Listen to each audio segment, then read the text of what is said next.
Trojan family, what's up, man? USCJ here. It's the top of the morning. It's the top of the morning. Listen, I hope everybody is getting ready to get up, get out, and make some things happen this morning. Listen, we got to talk about USC making this big time move of transitioning now to a new defensive coordinator. Listen, I'm starting to hear rumblings all over the internet right now. As far as some recruits appear to be excited, and coincidentally, USC just landed a big time commitment. His name is Madden.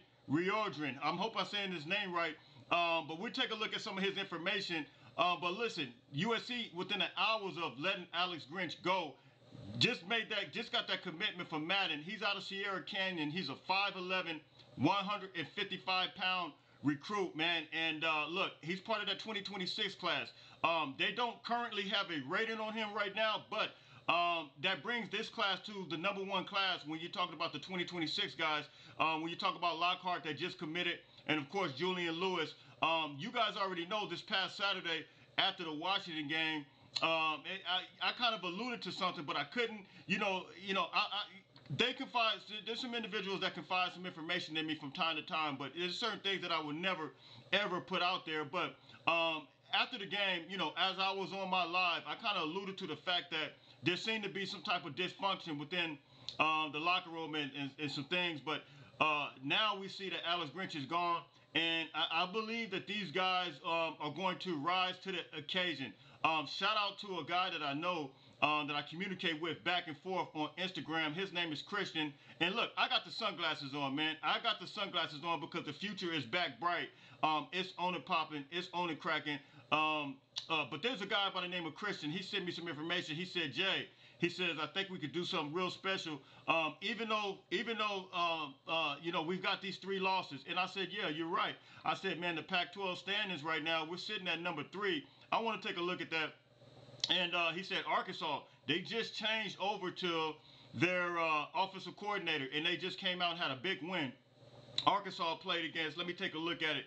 They played against over the weekend somebody, and I actually seen the score, but I can't remember exactly what team it was, man. But they had a big time game, and they were the fact that they changed their offensive coordinator within the middle of the season. That's speaking big time. They beat Florida, actually. They beat Florida 39-36. They had a nice offensive production, but I want to talk about some possible candidates for switching over to the defensive coordinator, and I will really get into those candidates, but I just want to throw some names out there. But right now, what I think is going to happen is, #1, just as we seen within yesterday, Madden Ryodrin just committed to USC. I think we're going to start seeing, not only do I think we're going to get some flips, but I think that we're going to get some guys that maybe weren't on the radar because, as some stated before, and look, listen, those who may come on, they say, Jay, I've never liked Alex Grinch's scheme. I've always said that. All I've ever stated was give the man a full year, and once he's out and gets his recruits and he's not able to get the job done, I've always maintained this stance. I said, if he doesn't get it done, then you let him go. I was not one of those that wanted to let him go last year. That wasn't my place. That wasn't my stand.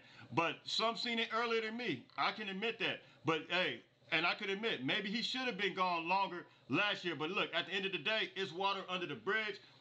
It's go time. It's on and popping. It's on and cracking. It's a new day.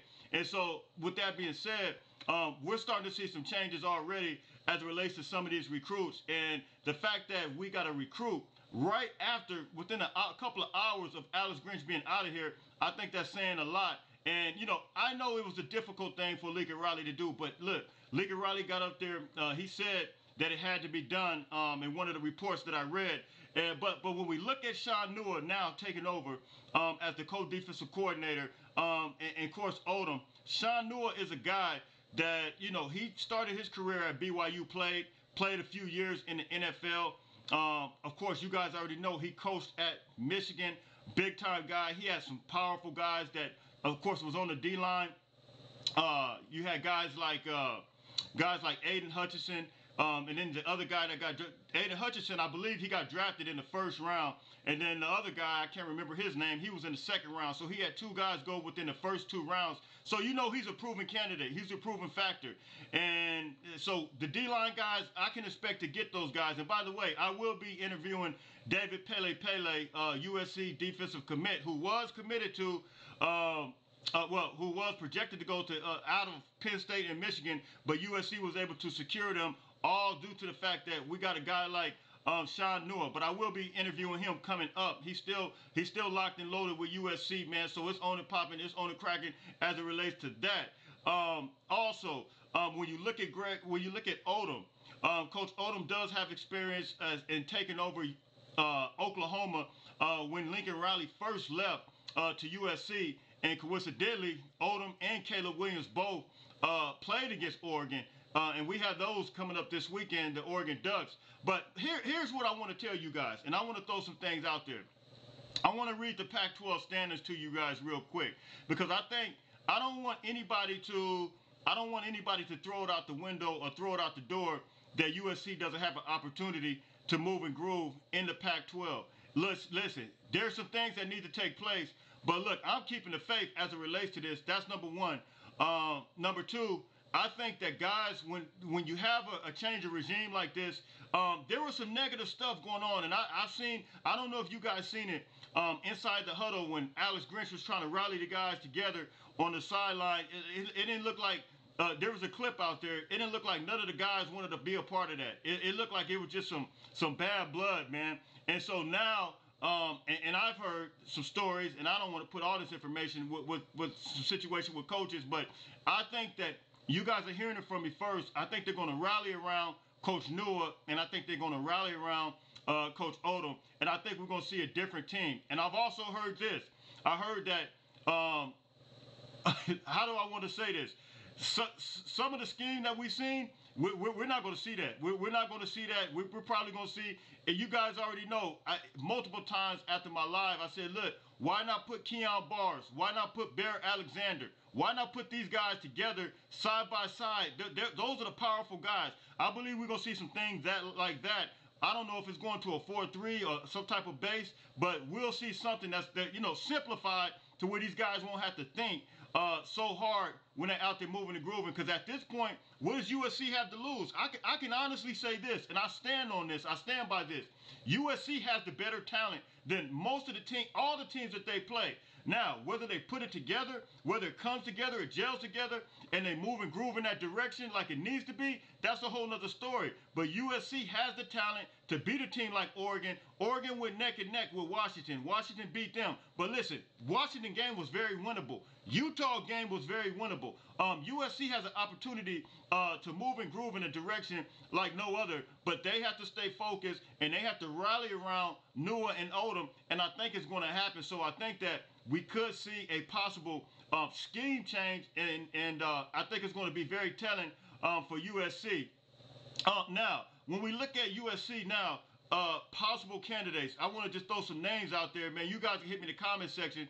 I think that USC has an opportunity to really knock it out of the park, man. Lincoln Riley, being that he showed it. Look, I said it early on during the year, these past 3 or 4 weeks prior to last week's game, our offense seemed like it didn't look the same. Whatever they did, whatever they decided to do, him and Caleb Williams both, we came out there looking like the offensive old last year. I mean, it looked incredible. Putting up big-time numbers against Washington. Caleb was lights out. It was on and popping. It was on and cracking. And the play caller was incredible. However, I do think we could have ran the ball more effectively. But we should not have to score that many. The points that we put up on Saturday was enough points to win any game. Even though I think we should have ran it a little more and controlled the clock just to keep Washington. They had the ball for 34 minutes, and we had it for 24 minutes. I think we should have had the ball way longer than that. But the points that we put on the board, that was enough to win the game.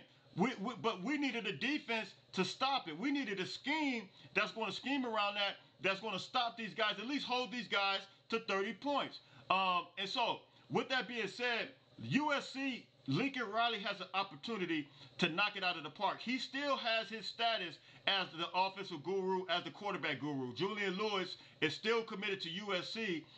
He's still a big time commitment. You can build around a guy like that. He may be the next Caleb Williams. I mean, that's the way I see him. I mean, he's doing some phenomenal things already as a sophomore in high school. But you see that 2026 class, it looks like they're gelling around him. They're kind of rallying around Julian Lewis. And I think it's going to be on and popping, on and cracking with a guy like him. Now, defensive coordinators, USC has an opportunity. And I just want to throw some names out there, man. The first name I want to throw out there, man, is going to be a guy from Oregon State University. His name is Trent Bray. I've heard some rumblings around him. I think he has Oregon State's defense. Look, we're not even. Do we need to knock it out of the park? Absolutely, we need to knock it out of the park. But the likelihood of getting a guy like, and I've heard that they're going full court press with a guy like Jim Leonard. That's the first choice. We all know that. Jim Leonard is going to be the first choice. That's not even. I think everybody is pretty much agreeing upon that Jim Leonard is going to be that guy. He was at Wisconsin. They were in top 10 in everything, all across the board. Pass defense, rush defense. I mean, he just had a physical, tough defense as it relates to being a defensive coordinator. Right now, he's an analyst at the University of Illinois.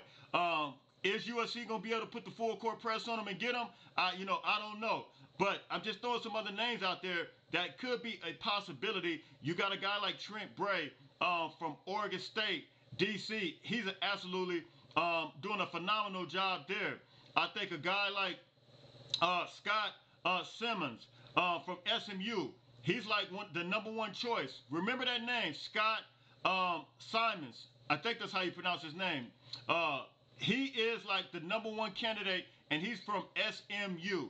And he is a big-time guy as well. He has a defense playing lights out right now. And I think with him, it could be go time. It could be on and popping. And I'll start breaking these guys down one by one.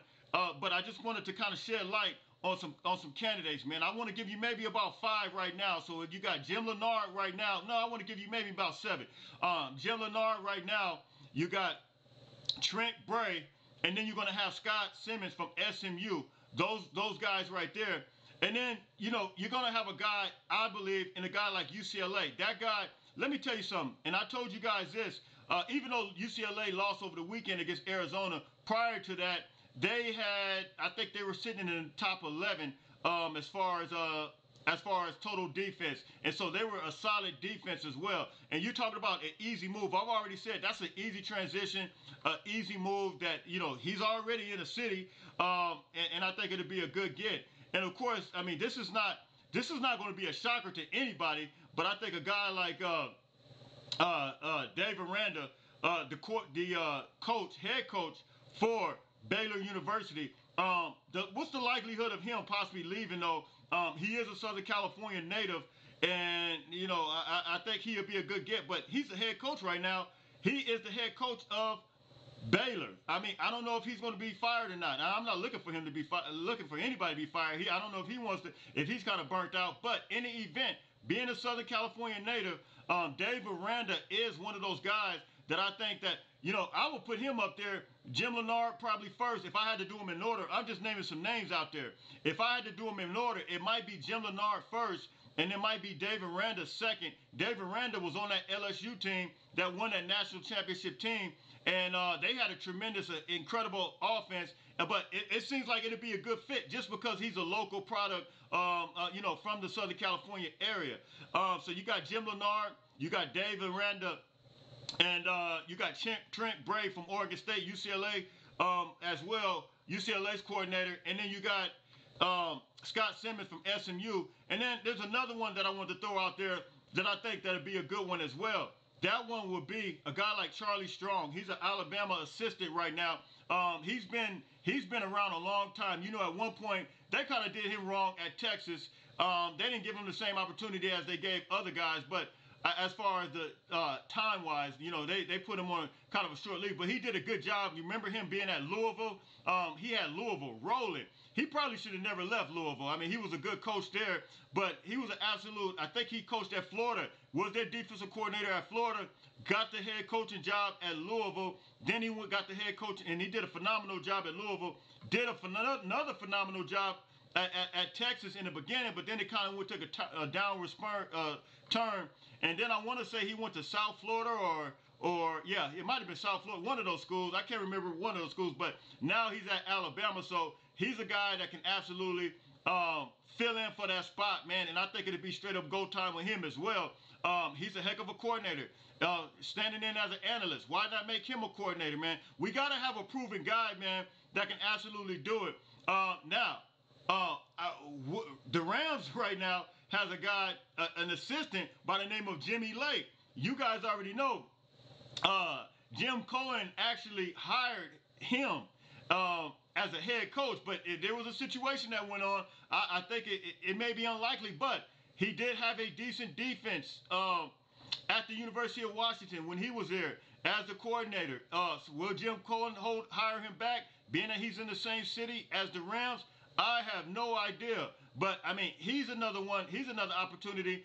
And then there's another guy, the Tulane defensive coordinator named Shell Wood. He has some great experience.